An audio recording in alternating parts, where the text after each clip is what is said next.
I received these 2 bags of DVDs and CDs as donations, and this box of what looks to be books and some DVDs as a donation as well. This one today, these 2 bags yesterday, both from customers, repeat customers from my store.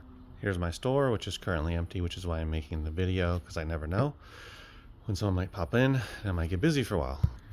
So I appreciate my customers so much, and when you build a local business and you do people right, you have a good selection, you're organized, you price fair, and you run sales and that kind of stuff, you can build a loyal customer base, which is what I've been working on doing for the last 4 years. And since I've been open weekly, it's gotten even better. So that's a side note. But even without repeat customers, I still get lots of donations from people that haven't even been in my store yet or are brand new to the store and looking to get rid of stuff, such as books and media. So I'm going to go through the 2 bags and the box and see what's in there, see if there's anything that is, well, worth selling in the store or worth online. We'll see. Let's check it out. First of all, let's check out these CDs. I'm going to look this one up. Haircut by George Thorogood. The Beach Boys, I'm going to look that one up. Sammy Davis Jr., Ella Fitzgerald. And this one, I'm going to see if I have it at my store. And I'll put it in the store. DVDs, Bodyguard, Field of Dreams, In the Loop, Ice Station Zebra. Look at that. Rock Hudson. That looks pretty cool. Big, of course, is a super popular movie.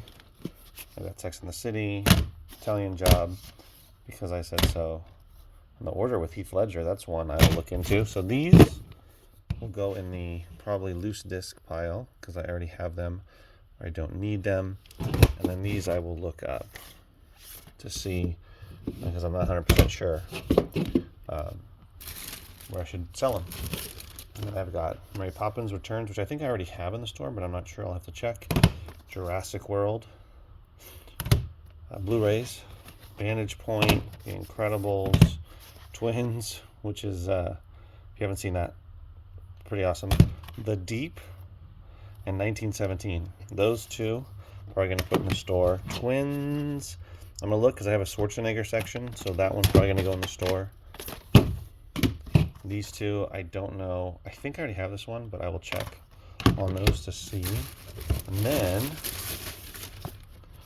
Batman Begins, The World at War. Okay. The World at War, Volume 3, Volume 5, and Volume 1. I will check on those.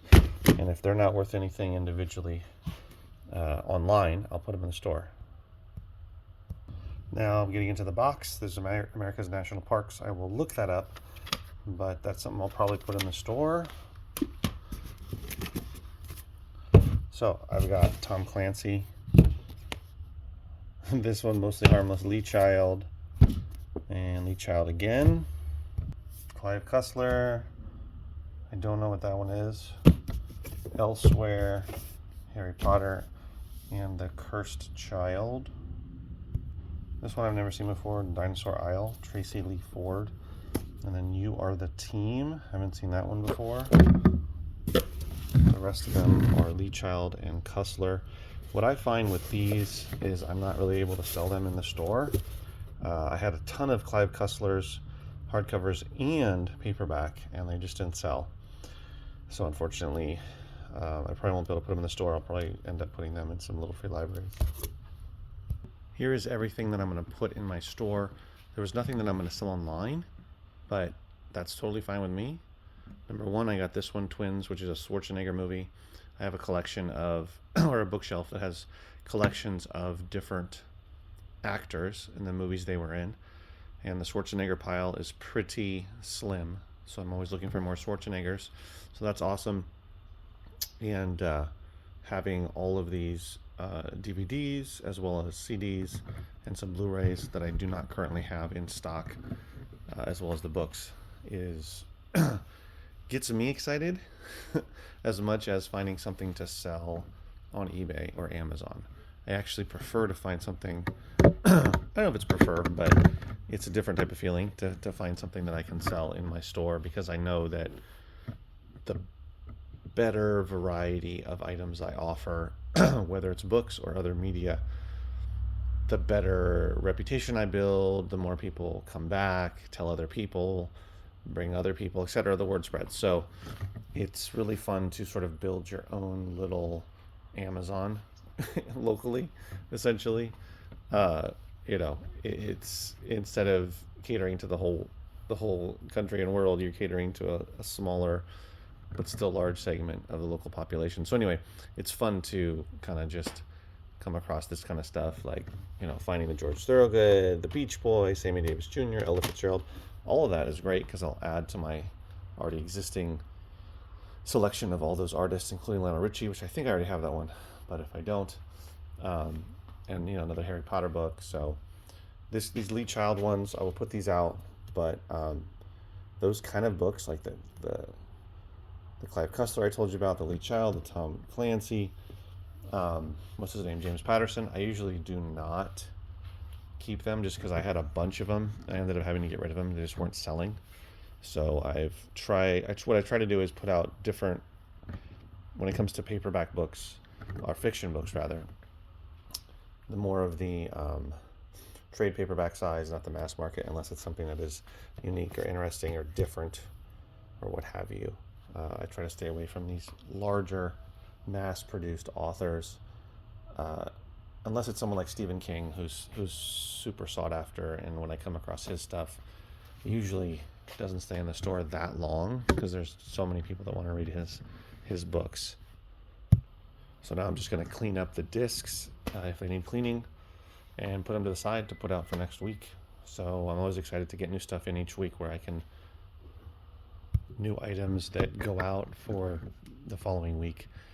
For instance, I'm already accumulating a lot here of CDs, DVDs, box sets, audiobooks, anyway, a lot of different stuff, some Blu-rays, even cassette tapes.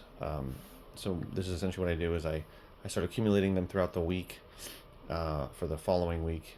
And then when it comes time, I will pull the ones out that I'm going to put in for next week, take pictures of them, and that's how I promote it. Put it out on my newsletter and Facebook and Instagram and all that stuff.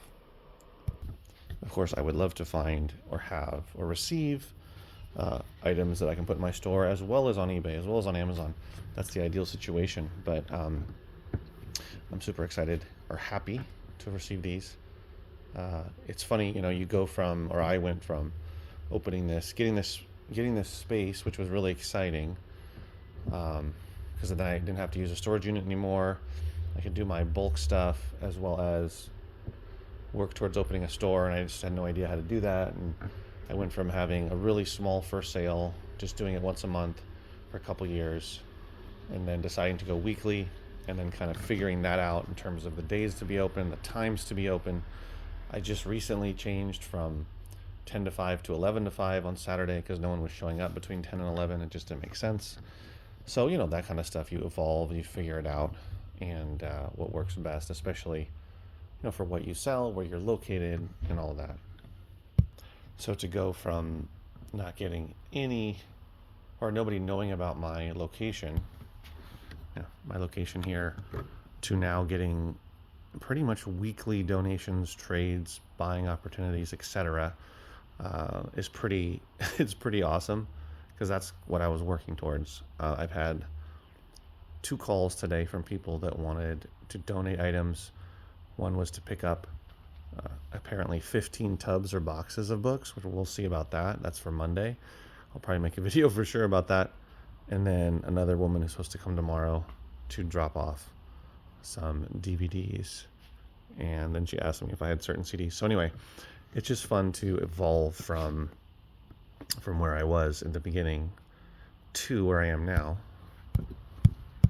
with my eye towards the future of having even more customers as the business grows. There's ebbs and flows, but I just see that the power of building up good relationships, of having, turning a new customer into a repeat customer, and just treating people right, basically. The same that you do on eBay, the same you do on Amazon. Don't exaggerate or lie about what you're selling, the condition, or the item. Ship on time, deal with people's concerns, do the same thing online and then do it in person. It's just you're having to deal with face to face. You're dealing with people face to face, which is in a lot of ways easier and simpler because you don't have to ship anything. You basically don't have to deal with returns. So there's a lot of benefits to it, and of course, reaping the rewards of people donating and bringing you stuff for trade or to buy. So yeah, hopefully you learned something or saw something different, and I'll see you in the next video. Take care.